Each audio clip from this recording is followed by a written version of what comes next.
1989, so she knew it. But they always send me these appeals, and they never send me any information or any. They used to have a magazine, monthly magazine. They never send me that even. So I'm not pleased when they send me more appeals for money, $500, $1,000 and all that. Yeah, I haven't done it, but someday I plan to take it for just a 1 week period and list all the contributions that people, with trying to impose some sense of responsibility or even guilt by sending you your address. Well, I have an answer to them all, just like with this lady. Yeah, well, that's exactly I interrupt them and say, I never pledge on the telephone. That's right. And then they say, well, sir, I understand, but I wondered if you would be giving at the same rate as you did last year. And I say, that's a pledge. And then they say, well, we have to have some kind of a figure.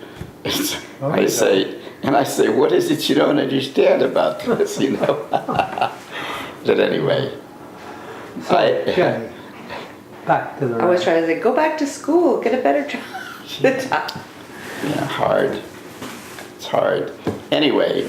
So we were back in West Bengal. Yeah, so these guys would tease me. I used to smoke in those days, and they would say, hey, Bill, how about a little American Aid? Because I had Lucky Strikes or something. But that's the way they were. But when he told me I didn't know anything about villages, I thought, I've got to really learn about this. So I started traveling a lot to the training centers and villages. And it turned out I had a big advantage because the government had given me a green Jeep station wagon. A Class 1 officer. Yep, but this came from the U.S. government. And they gave me a movie projector, a generator, a slide thing. But the main point is that I could go to the villages anytime I wanted. I didn't have to ask the carpool for, to sign up. And so after a while, my colleagues used to say, Bill, are you going out to the training center? I said, yeah. They said, no, I think we'll come along. And pretty soon, I began to travel a lot with my colleagues because it was much more flexible. And it was one chance for them to escape all the labyrinth of clearance. Oh, yeah, we love to go. Local police chief, the head of their department. We love to go on tour to get out there, But as a consequence, I learned quite a lot about villages. But the main point is that we didn't have the notion that with American assistance we could solve all the problems in India. But we did have the notion that we had some expertise that we were able to share with people if we had the right skills. Like I had this friend from Texas, Jack Gray, and he was famous in Bengal. Everybody knew Mr. Jack. And what he did was, for example, the traditional plow was really a sharpened log driven by bullocks dragged it.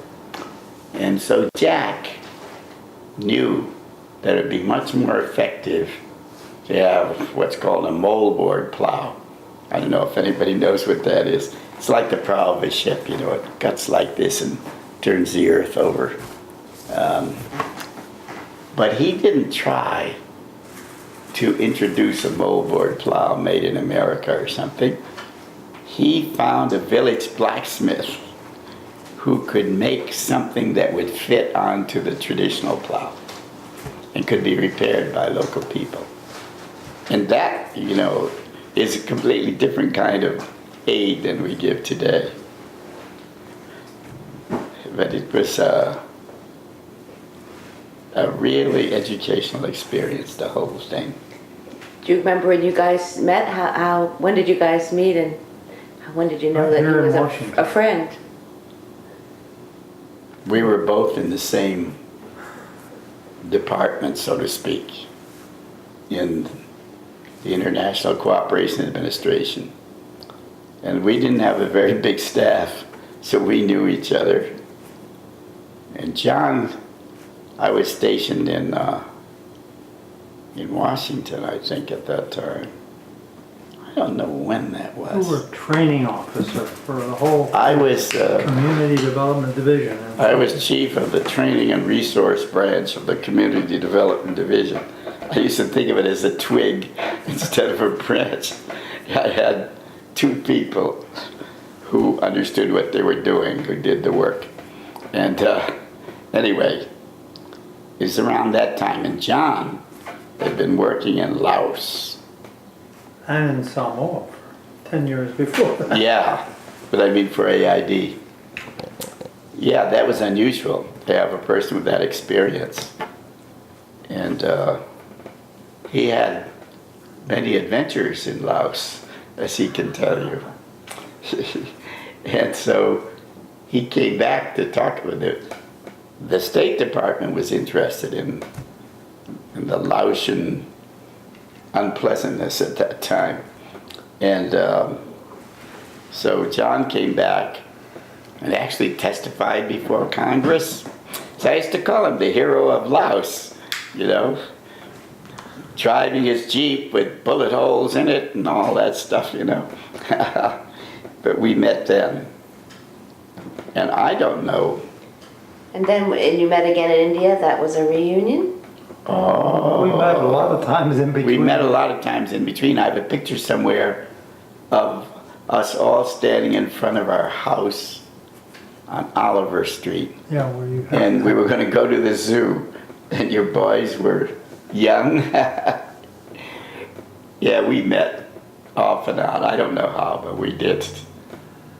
And Well, the interesting thing, Bill, that I remember about that era was how heavily dominated the CGD, the Community Development Division, was by people who came out, I don't want to say social welfare, but they were social workers, and these were mainly women. I mean, I'm trying to think of Lucy. Lucy, Well, Mediclaire was a social worker. yeah, Chief. and their view was highly moralistic and I don't want to say romantic, but they had coped with the Depression and they had been a strong